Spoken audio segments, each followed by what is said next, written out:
मैं मोरहाबादी हूँ। मेरे ही वक्ष कहो या मेरे छाती कहो या मेरे हृदय कहो पर इस वेटिंग जोन का निर्माण हुआ है। आज से 40 साल पहले जब मेरी जवानी थी तो पूरा मैदान खाली हुआ करता था। कहीं भी दुकान नहीं लगती थी, कहीं गंदगी नहीं थी, लोग सुबह सैर सपाटा करने आते थे। कालांतर में मेरी उम्र बढ़ती चली गई।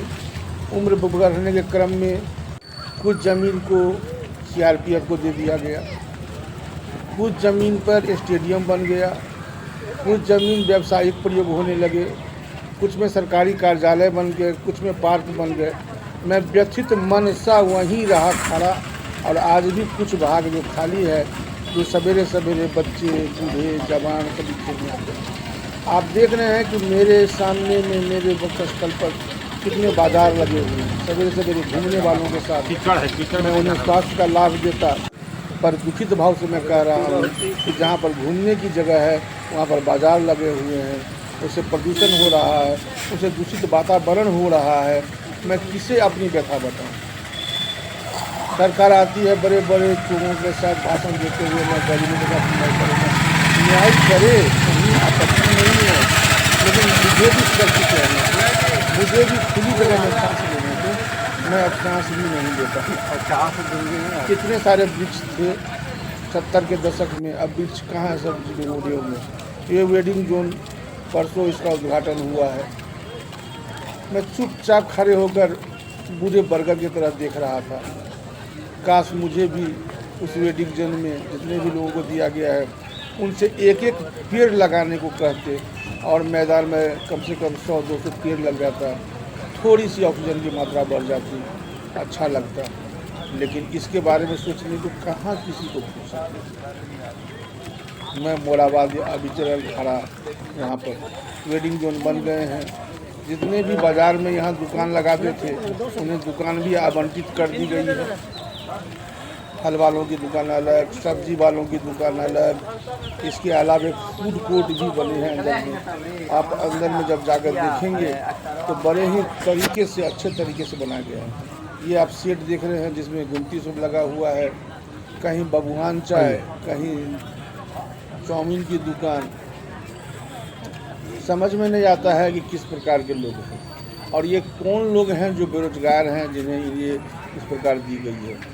क्या सरकार के द्वारा जांच की गई? मोराबादी में दुकान लगा दो, हटा दो, लोग चले जाते हैं कोर्ट में। कोर्ट पुनर्वास की बात करती है, अच्छी बात है, पुनर्वास होनी चाहिए, उससे बेरोजगारी कम होगी, लेकिन वातावरण दूषित भी नहीं होना चाहिए। ये जितने भी आप कोर्ट देख रहे हैं इसमें फास्ट फूड ही बिक्री होंगे, कोई देसी व्यंजन पकवान का नहीं है, किसी महिला समूह को नहीं दी गई है। जो आदिवासी परंपरागत भोजन का दुकान बना गए, किसी को नहीं देंगे। जो लोग मोराबादी में थे उनको दुकान दी गई।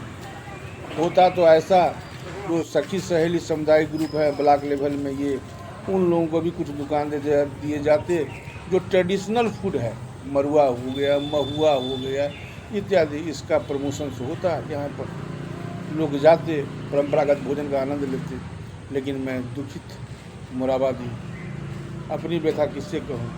कभी कभी अखबार में निकलते हैं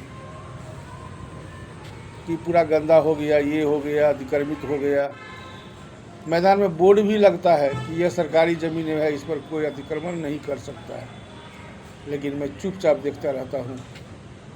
मेरे सगे संबंधी तो अब कोई है नहीं बचे, जो भी थे सब बिछड़ गए हैं। उनके जगह पर बड़े बड़े बिल्डिंग खड़े हो गए हैं। मैदान के चारों तरफ आप देखेंगे तो बड़ी बड़ी बिल्डिंग है, लेकिन उन बिल्डिंग वालों से भी मेरा अनुरोध होगा कि आप अपने मैदान के सामने में रहते हैं, मैदान के वातावरण का लुत्फ़ उठाते हैं, तो वातावरण के चलते मैदान के अंदर में एक दो पेड़ भी लगा दें, साफ़ सफाई का भी ध्यान रखें। इतनी बड़ी ये वेडिंग जोन बनी है, सरकार के ज़रूर काबिल तारीफ़ पात्र है, साफ़ सुथरा है, अच्छे है, लेकिन मैदान के अंदर में जितनी भी दुकानें लगे हैं कृपया उसका पुनर्वासित करके अंदर ले जाया जाए, मैदान को साफ रखा जाए। और अंत में मैं यही कहूँगा कि मैं हमेशा व्यावसायिक फूड से संबंधित देसी टेस्टी भोजन में चर्चा करता हूँ। आज वेडिंग जोन को लेकर आया है। वेडिंग जोन को लेकर मेरा मकसद यही है भाई के रिश्ता हमें नीलांबर मालिक 40 वो साल हमारे लिए कितने फायदेमंद होंगे। ठीक है, उनकी रोजगार मिलेगी, लेकिन भोजन अच्छे तरीके से हो, इस पर होनी चाहिए। अगर दोस्तों अच्छा लगे तो लाइक करेंगे।